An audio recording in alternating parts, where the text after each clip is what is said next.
So I'm going to talk about The Last Jedi today, and yeah, I know this movie came out a while back, but I wanted to give myself enough time to really realize this movie why this movie failed the way it did. And I'll be honest, I really did not like this movie. It's it's got so many issues, and I'm gonna try and touch upon some of them. I don't think I'll get onto them all because there are so many, but let's just go on with it. Now, I want to touch a little bit upon the story. Well, if you've seen The Force Awakens, you know what's happened up to this point. And let me just clarify, there will be spoilers in this, obviously. Before I get on to the really bad stuff, I'll give some credit where credit's due of some of the things I liked. Firstly, the plot line with Rey and Kylo I thought was decent. Not good, not really good, but decent. The cinematography in a lot of areas was really nice. The film looked really good. Some scenes looked really beautiful. And the music was really nice as well. You got to give John Williams credit. Well, that's about it. So as far as things I really didn't like, well, there was the whole storyline with Finn and Poe and Rose, the new character in this movie, where they have to at one point in the movie, the New Order, sorry, the First Order, who are the new Empire essentially, are following the Resistance through space or something. They're chasing them through space essentially. And I'll say one thing, I did like the opening battle scene. I thought that was pretty decent. Even the bomb scene, which a lot of people really hated, it didn't bother me that much. I mean, yeah, it was a bit silly, but it wasn't terrible. But as soon as they start chasing them through space, and you have that whole scene with Carrie Fisher, or Princess Leia, I should say, where she's flying through space like Mary Poppins, it was just terrible. I'm sorry, I mean, if they were trying to make a meme, then they did a great job of that. But I don't know. I just thought it was incredibly disrespectful to someone who's, just recently passed away. If there's one scene in the entire Star Wars franchise that has completely broken my sense of disbelief and taken me completely out of the movie more than any other moment, it was this scene here. I don't want to spend too much time talking about it because it was too weird and people have already rambled about it, but I just thought I had to mention it here. But the storyline that really, really bothered me was the whole Canto Bight storyline, where Finn and Rose go to this casino planet to find a hacker or whatever. And essentially, they do go there. They sort of find the hacker. I don't know if that was the person they were looking for or not, but they find someone. They get arrested. There was something to do with animals, something to do with ranting about the rich, whatever else. There was a scene where they were riding on horses at one point. I'd sort of fallen asleep by this point in the movie, so I wasn't paying too much attention, but some stuff happens and they escape. And there's this character in the Resistance, I can't quite remember her name, this purple-haired woman, an admiral, who is a new character to the series, who, after Leia's whole scene takes over her position as the leader of the Resistance, immediately she just comes across as incredibly annoying and just cringy. Like, I honestly think that I prefer Jar Jar to this character. She was just incredibly bad. And she has a plan for the rebels to escape the First Order, but she doesn't tell anyone. She doesn't even tell Poe Dameron, who's apparently supposed to be one of the big members of the Resistance, and she doesn't tell him for whatever reason. And at this point in the movie, I had suspicions it was going to turn out that she was actually a First Order spy, a double agent that was infiltrated the Resistance, and I think that would have been an interesting idea, but no, doesn't happen. But she's a terrible leader, that's for sure. She doesn't tell anyone, the Resistance keep getting attacked, and eventually Poe Dameron, he assembles a group of rebels, and they stage a mutiny against her, which in all honesty is completely justified at this point because she was completely hopeless. She was so useless to the story and to the rebels. And you'd think that Finn and Rose, were going to go and disabled his Star Destroyer or something, and the rebels were going to escape, and the whole Canto Bight storyline would have been justified. But no. Instead, what happens is the purple-haired woman comes along and says, well, actually, this is my plan, and the whole plot line with Canto Bight was completely pointless. It was like an hour long, but forget about it. It was completely disregarded, and that really annoyed me. It's bad. It's really bad. So let's go into characters. Of course, I just described Admiral Pinkhair, whatever her name was, who eventually died, thank God.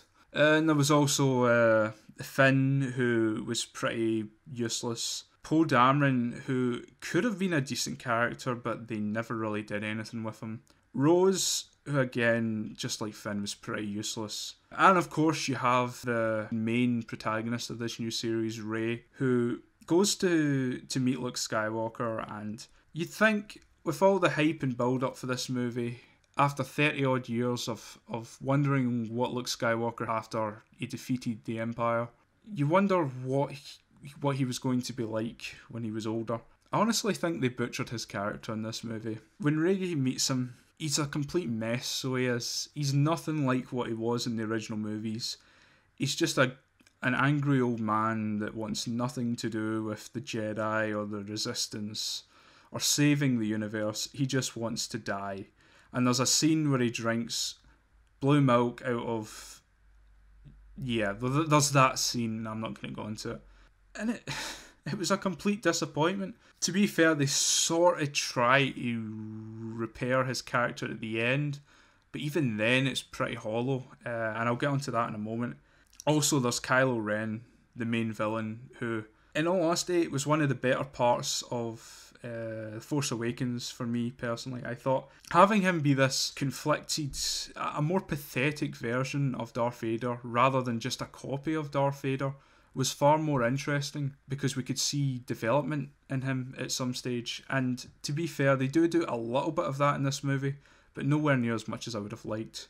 My real issue with Kylo Ren in this movie is he doesn't really do anything. He's sort of just there to move the whole Rey plotline forward. And Rey's not that great a character, I'll be honest. She was okay in The Force Awakens up until they decided to make her the most overpowered character on the planet. Sorry, the universe. When she defeat Kylo Ren in the first movie, which, you know, I would get into that, but this is a Last Jedi video, not a Force Awakens video. But Rey's supposed to go through this trilogy, you know, learning to become a Jedi and becoming one over time, not instantly having the best powers, instantly being better than Luke Skywalker and Kylo Ren, and probably Darth Vader at this point, let's be honest.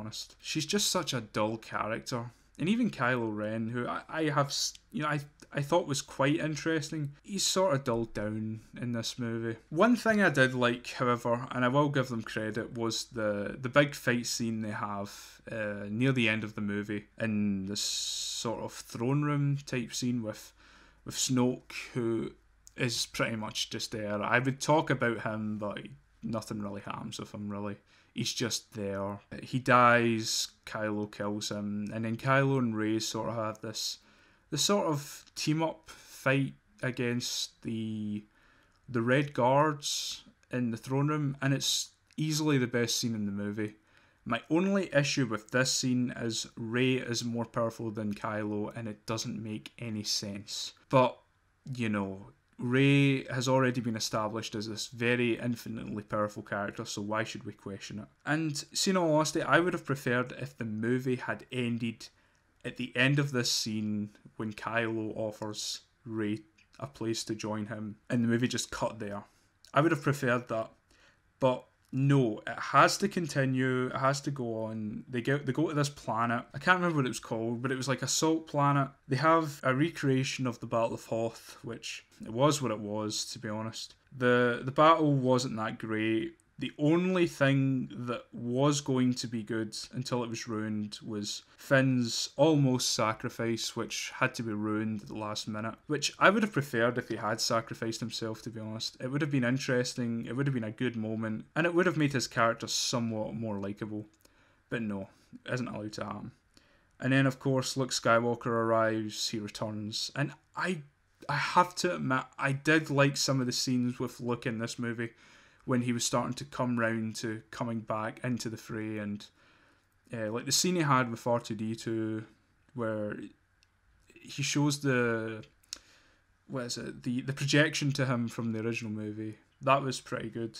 And then he goes and sees Leia again. I liked that. And then he walks out onto the field in front of all the walkers and such. And the fight scene he had with Kylo, honestly, it wasn't the best fight scene I've ever seen, but it was good. I liked it. And had they not revealed that it was just a force projection, which, don't get me wrong, I like the idea of them introducing new concepts to the force, but this was just dumb, and it completely ruined the moment. What could have been a great fight scene ended up just becoming hollow, like I said. And then Luke dies, which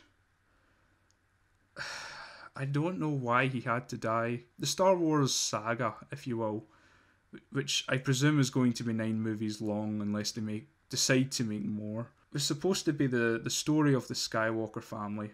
It starts in episode 1 with Anakin as a kid, and I presumed it would have ended with episode 9 with Luke as an old man, possibly dying, possibly not, or at the very least Luke's kids, which don't exist in this new continuity, continuing on the legacy, but it doesn't. So the last chapter of this saga about the Skywalkers won't have any Skywalkers in it. Yes, I suppose there's Kylo Ren, but does he really count at this point?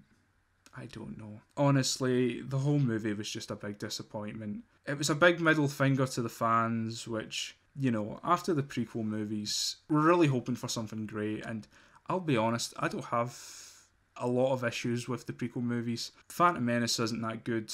Attack of the Clones pretty boring, but I like Revenge of the Sith, and I can even find parts of the other 2 movies that I like. None of them really... I don't really dislike either of those movies. And even The Force Awakens I thought was a relatively decent movie. But this new one's just terrible. It honestly is. And I don't know if I really want to bother watching the last episode, I suppose, the last chapter. I probably will, but is there any point now? It's like Luke Skywalker's dead, Han Solo's dead, Carrie Fisher, Princess Leia in real life is dead, Darth Vader is dead. The only character left is Chewbacca, and they even ruined him in these new movies. I wouldn't say ruined, but really neutered. And maybe C-3PO and R2-D2. But when all the major human characters are all gone, it's sort of just, I don't know, and the new characters, none of them are that great. It's like, I don't like what Disney have done, and I really can't wait until Kathleen Kennedy is gone from Lucasfilm and someone else comes in to replace her who actually cares about Star Wars and actually cares about making good movies. Because I don't think the people behind this movie wanted to make a good movie. I think they just wanted to make money, which they're struggling to do apparently, and force an agenda, which is pretty prevalent in this movie, which I'm not going to talk about because I don't want to invite arguments on this channel, which I can't be bothered with. But The Last Jedi, the only thing I have to say about it was a big disappointment, and that's about it.